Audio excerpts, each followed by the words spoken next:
Hello दोस्तों, I welcome you to my channel UPSC with Vinayak. In this lecture, we will talk about Bhakti Movement, its silent feature and contribution of certain women saints. So let's start this lecture. So in this lecture, this lecture is important for those appearing for Mains 2023 and for those appearing for Mains 2024. So let's start. One important point to note here, while going through this lecture, it is important to note certain keywords because these keywords will fetch you good marks. It will make your answer look more scholarly, well read and well thought. So let's start. So first of all, we will see certain definitional features of this Bhakti movement. So it is a 12 to 18th century Hindu religious and spiritual movement. This 12th to 18th century period is characterized by Turkish invasion and Mughal dominance. In this period, that Brahminical religious domination weakened over the Hindu religious practices, and as a result of this is that a rise of non-conformist movement with the anti-caste and anti-Brahminical ideology. So here focus on the word anti-caste and anti-Brahminical ideology.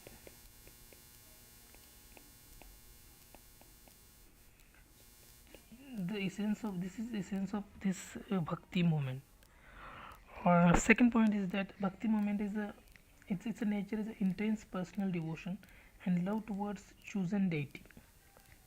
So this chosen deity could be Shiva, Vishnu, Devi or Vithala, as in case of Maharashtra.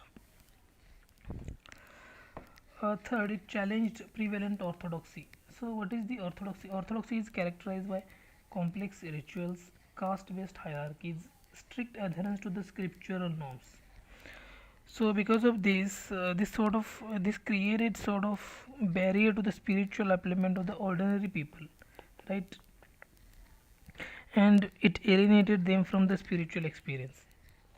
So in this context, Bhakti movement becomes important. So now let us see certain characteristics of the Bhakti movement. It consists of devotional poetry, hymns, songs in the regional language. Earlier, scripture used to be in Sanskrit, which were unreachable to the ordinary people. Now, because these devotional poetry, hymn songs were in ordinary language, it becomes accessible to the masses, and they could enjoy the spiritual benefit of the scriptures. Second point, it sought to break down social barriers such as caste, gender, and social status, which was important in order to create inclusive society devoid of discrimination, which ultimately led to the building foundation for social religious harmony in future. Right. Last point is that it encouraged social religious harmony. Fourth point is that devotees, it consists of devotees from various linguistic, regional and cultural background which who participated, expressing their love and devotion to the various deities such as Vishnu, Shiva and Devi. Now we will see about the contribution of certain female saints towards challenging gender norm, advocating for social reform, serving role model for a spiritual devotion. So first of all, we will see there are many women saints, but for the benefit of simplicity, I have included only three devotional saints. One among them is Akka Mahadevi, second is Bahina Bai, and third is Mirabai. So let's start with Akka Mahadevi. She is a 12th century poet saint from Karnataka. She defied social expectations by renouncing her family, rejecting traditional gender roles, and dedicating herself to the Lord Shiva. So it was not very usual for a woman to renounce her family and go after on devotional path. So in that sense, she was a rejectionist. Her verses emphasized importance of inner spirituality over external rituals, challenging the hierarchical ritual structure in which women were placed in a lower hierarchy.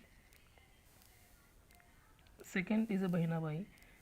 She is an 18th century Marathi saint poet. Her poetry expressed profound spiritual experience and love for Lord Vithala. Her verses reflected a perspective of rural woman because Bahinabai came from the rural background, and she described the rural life of women in very in a profound manner, their daily struggle, spiritual aspiration of ordinary people. Third is Mirabai. She is a 16th century Rajasthani princess. She is very famous. She defied publicly patriarchal norms by openly expressing her love for Lord Krishna. Even after her marriage, her bhajans and spiritual journey, resistance against societal expectations continue to inspire millions. So, there are many more women that have contributed to the Bhakti movement, but for the sake of simplicity, we have included only three women. So, this way, the women have contributed immensely towards the upliftment of society in the medieval period. So, hope you guys have liked this lecture, and I would like you to, if you like this lecture, I would like to hit like button, subscribe to this channel for as more lectures are coming. Thank you very much.